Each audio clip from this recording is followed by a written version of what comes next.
The IDF has been conducting a series of counterterrorism operations across Judea and Samaria. Weapons were located, roadside bombs were disarmed, and most importantly, many terrorists have been eliminated. More from ILTV's Devo Klein.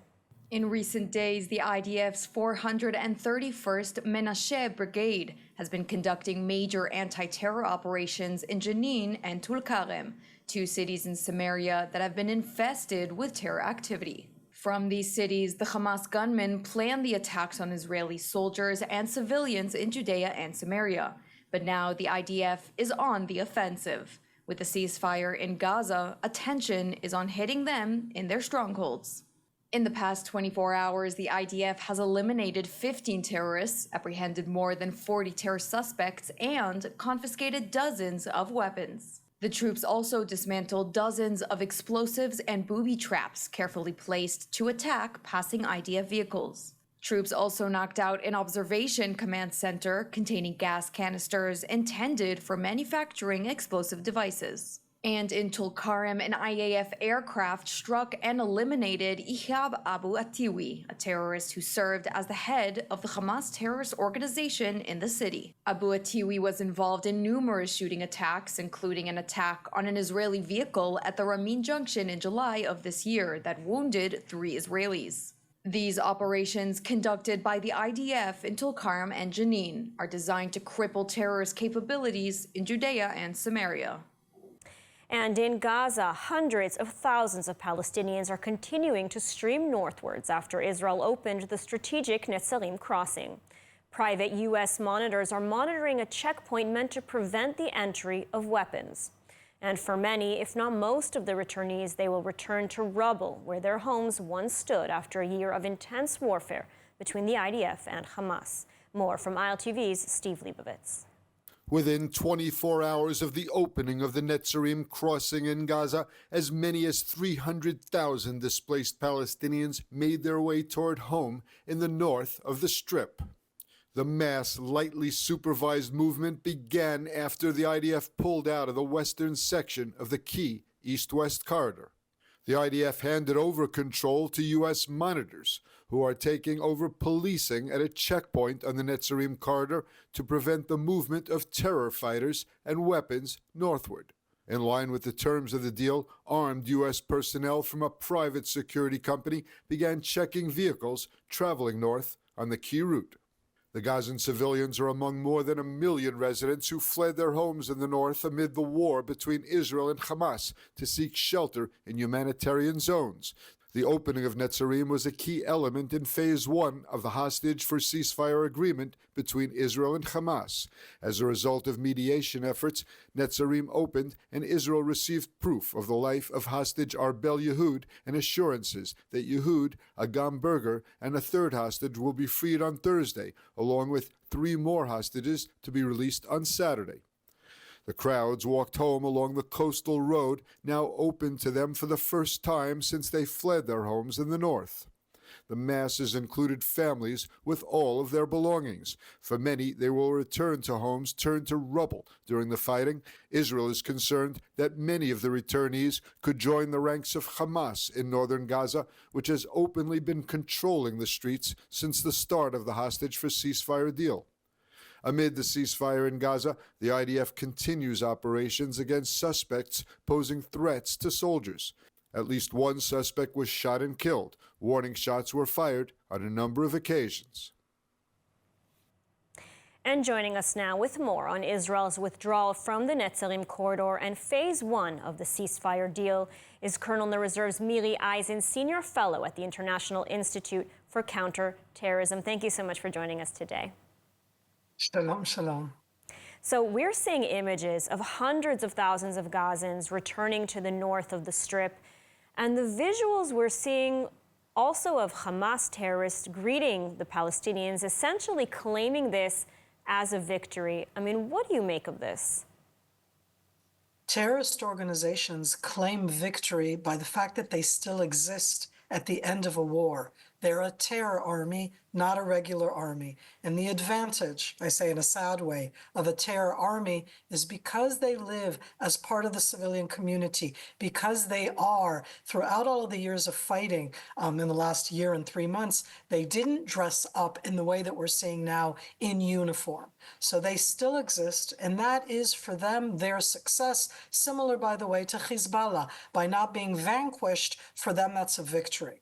The other aspect of it is who is in control.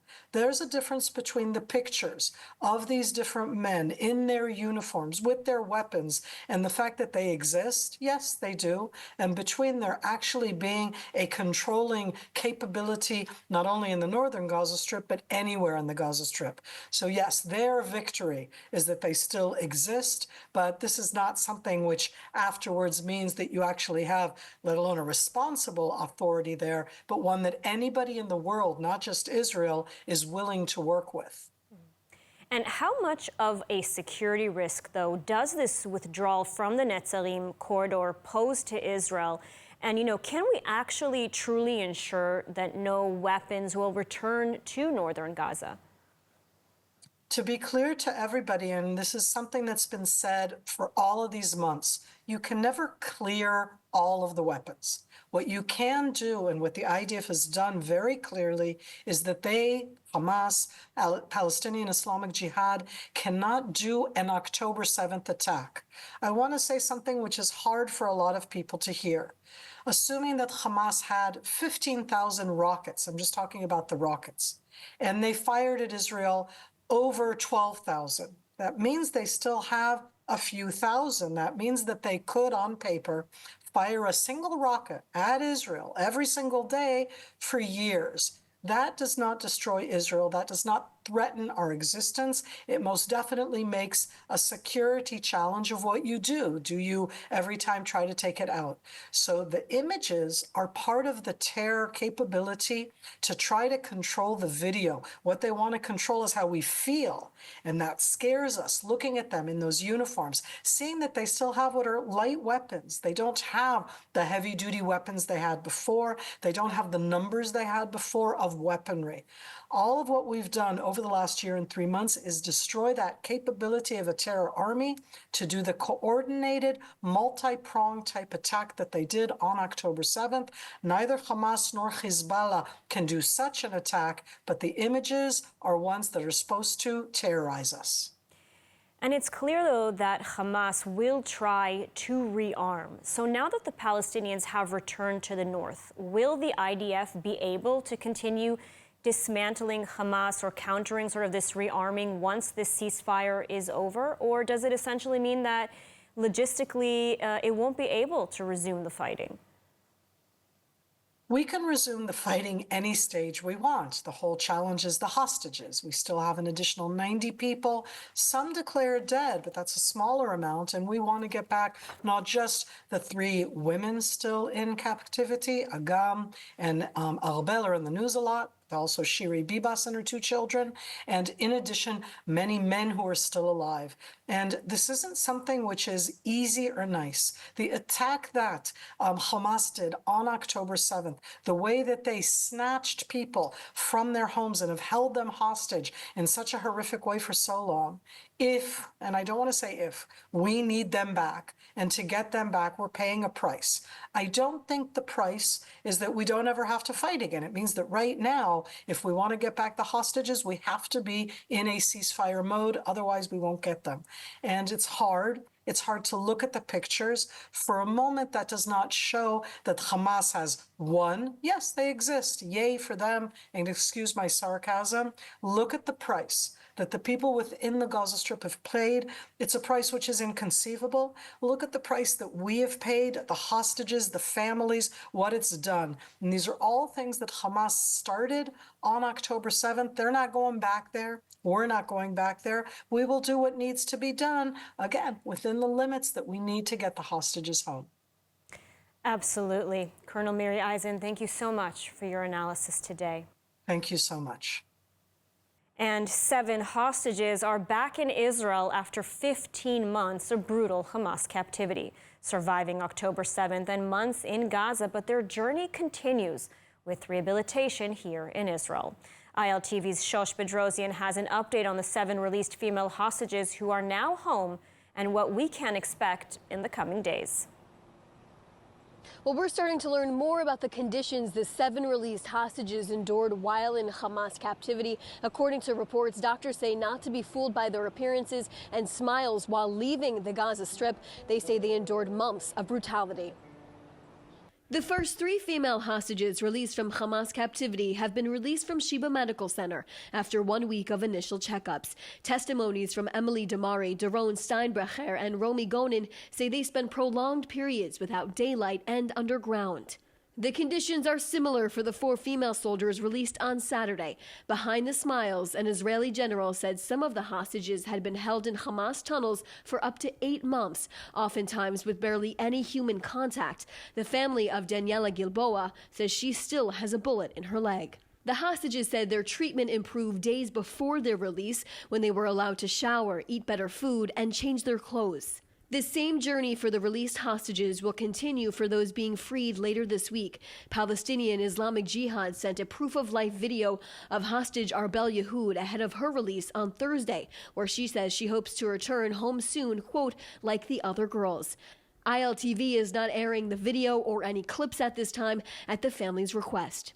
26 women, children, elderly, ill, and injured hostages are set to be released as part of this first phase deal.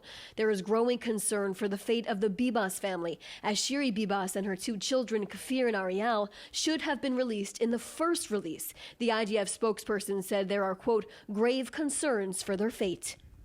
The Prime Minister's office said civilian Arbel Yahoud will be released on Thursday alongside female soldier Agam Berger and another unnamed hostage at this time. It's a waiting game for these families as we are expecting another hostage release to take place on Saturday, and we do not know at this time who those 3 hostages are that will be released. Right now, Israel says that out of the list of 33 hostages named in this part of the ceasefire deal, 8 of them are no longer alive. And thank you, Shosh, for the report. Absolutely, it's a waiting game for the families. And moving on, U.S. President Donald Trump has called to relocate Palestinians from Gaza to Egypt and Jordan and possibly even Albania while rebuilding the Gaza Strip. It's an ambitious plan, but is it possible? Joining us now to discuss President Trump's plan and his agenda for Gaza and beyond is former Israeli ambassador to the United States, Danny Ayalon. Thank you for joining us today. My pleasure. So U.S. President Donald Trump has announced this plan for Gaza, but now there seems to be contradictory statements released from both sides. Egypt and Jordan are firmly against this. I mean, what do you make of this plan, and is it even plausible? Well, the pushback from Jordan and Egypt is quite understandable because it's not, let's say, very favorite idea in the Arab world for the Palestinians to move anywhere, whether for a short time or a long time. For Jordan, that could destabilize the situation in the kingdom because about 80% already of Jordanians are Palestinians, and certainly King Abdullah wouldn't want them to be there and take over, as they have tried before quite a few times. Notably 1970, Black September. Egypt could take them. The Sinai is a vast expanse where they can certainly stay there temporarily, but they would not want to do it without Palestinian approval. So I think it all hinges on that. But as for the idea, and Trump is, I guess, showing that he's really thinking out of the box. Is, I think, thinking also as a constructor and a real estate guy, understanding, given this chaotic situation in Gaza and the rubbles there, that you cannot really build with all this, the population. So it would be easier to move them out and back. And now Prime Minister Netanyahu wants a meeting with U.S. President Trump in Washington, hoping even to secure a meeting in the coming week. What do you think will likely be on the agenda? And do you think that they'll be able to reach some kind of understanding about the continuation of the war and of how Iran will be dealt with?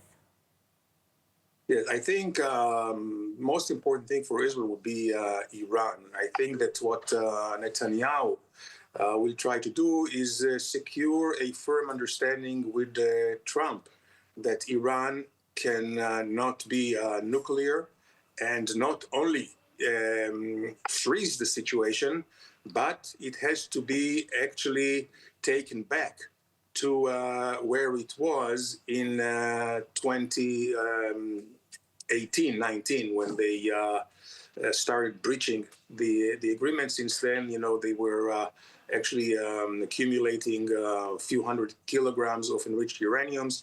All these issues will have to be dealt with. Probably Trump would opt for a political arrangement. If this is possible, so be it. But if not, I guess what Netanyahu would want to see is a firm action whereby the United States-led coalition, with or without Israel, would destroy the infrastructure of Iran. Now, President Trump, may call on Netanyahu to make certain concessions, whether it's with regards to the Abraham Accords or with regards to the ceasefire in Gaza and Lebanon. Are there any red lines for Netanyahu, and can he afford to say no to President Trump? Well, that's a very good question. First of all, there are some political constraints for Netanyahu. When it comes to Lebanon and Hezbollah, I think it's an easier issue because there is an agreement. There are guarantors led by the United States, of course, France and others, whereby Israel knows that if we are pulled back to the international border, then we will have a buffer zone in southern Lebanon area. And of course, if this is not kept, we will have the right for self-defense and for really pushing Hezbollah back. Of course, we would like to see also Hezbollah dismantled according to former United Nations Security Council resolutions. But this can wait a little bit for the future. With Gaza, it's much more problematic because already the far-right Smotrich party in the government said that if the war in Gaza will not continue, then he leaves the government. And that means a big dilemma for Netanyahu, whether he can afford saying no to Trump. I think it will be very difficult for him. So there could be a situation whereby Israel will adhere to the ceasefire agreement in Gaza, even on the expense of the existence of Netanyahu government, and then we can all go to elections soon. Well, it'll certainly be interesting, and of course, we will continue to follow. Ambassador Dani Ayalon, thank you so much for your insights today. My pleasure. 2 IDF reserve soldiers have been arrested for spying on behalf of the Islamic Republic of Iran. One of the reservists sold sensitive information on missile defense technology in what is being called a very serious breach of national security. The details in the following report. The Shin Bet and Israel police have arrested Yuli Eliasfov and Georgiy Andraev, both 21-year-old reservists from northern Israel, on suspicion of spying for the Islamic Republic of Iran.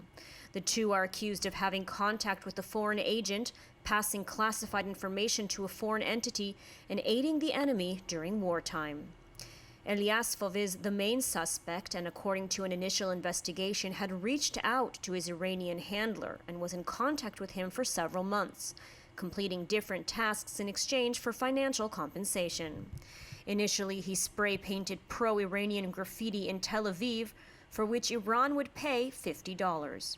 He then recruited his friend Andreev, convincing him it was easy money. But after news broke of other Iranian espionage rings, Andreev backed out.